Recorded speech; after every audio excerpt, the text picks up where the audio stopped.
Are you running your business or is your business running you? Because if your calendar is full but your results are flat, something's broken. You might feel productive, but productivity without purpose is just busyness, and busyness is a trap. In this episode, I'm going to show you how to stop spinning your wheels and start designing a week that drives real growth. This isn't about getting more done, it's about getting the right things done. I'm going to give you my exact calendar strategy that keeps me focused, protects my energy, and moves the business forward every single week without burnout or overwhelm. Welcome to Business Growth Talks. I'm Mark Hayward, podcast host, guesting strategist, and business growth coach.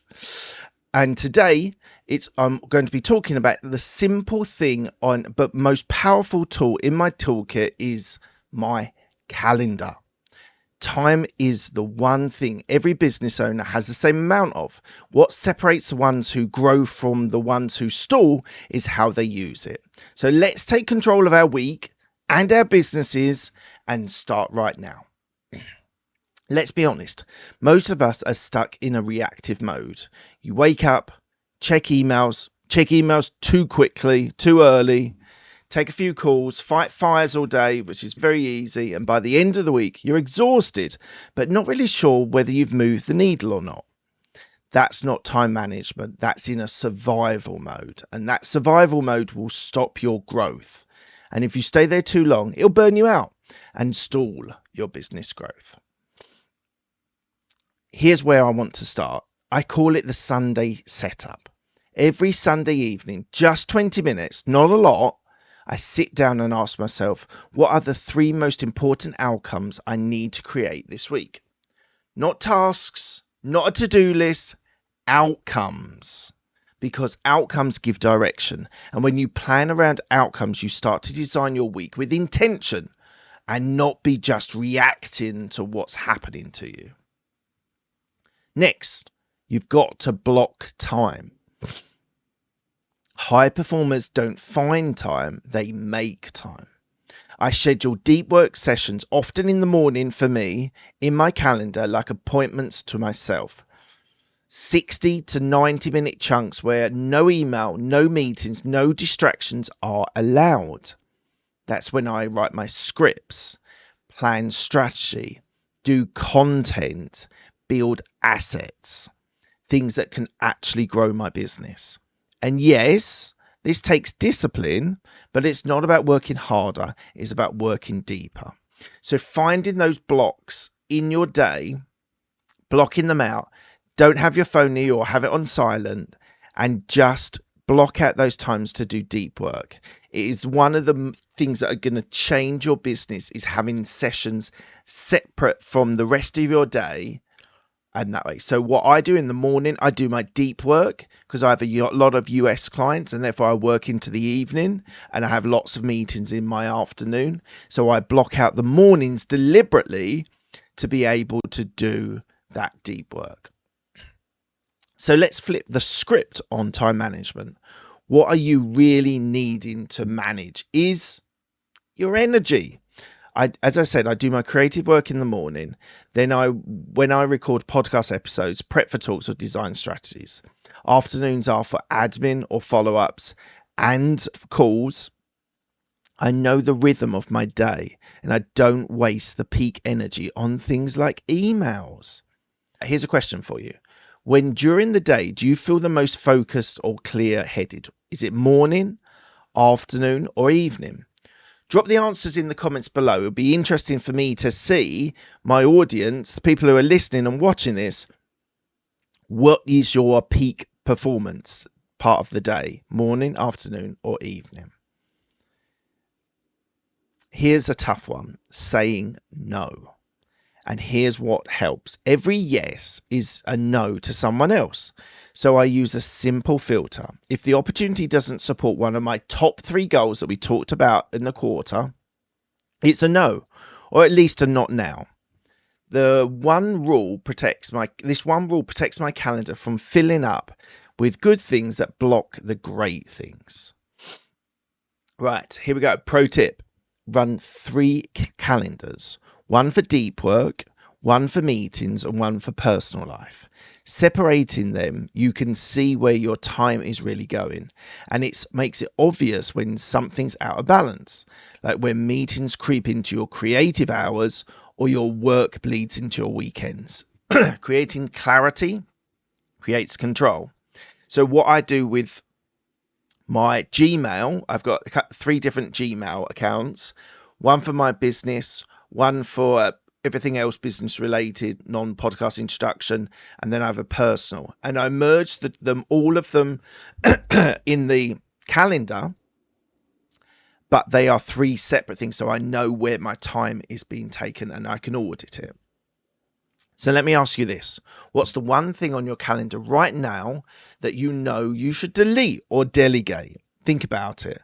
And if you're interested, drop it in the comments. I'd love to hear what you're actually thinking. What are those things you can delete or delegate? We all have time wasters that sneak in. And calling them out publicly is one step to clearing space for what really matters. Quick story. One of my podcast introduction clients was struggling with visibility. They said yes to every call, every opportunity. No time to pitch, no time to record and follow up properly. So we helped them cut their call load in half, block time out for outreach and guest prep that we helped them with. And within 3 months, they'd landed better podcast interviews, more strategic leads, and felt more control of their week. Fewer calls equal better growth, and that's the power of calendar clarity. If you want a simple weekly structure to follow, here's what I suggest. Monday mornings, 90 minutes on the top priority, deep work. Wednesday or Thursday, deep work blocked out, whether it's doing a proposal or strategy of your business, or if you do some writing, then do that then. And then Friday, a 30-minute review and plan for the next week. You might want in that Friday review, think about KPIs, which we've talked about before, but just having those blocks booked into your week can be really impactful for growth of your business. And that's what we're about on this show, business growth.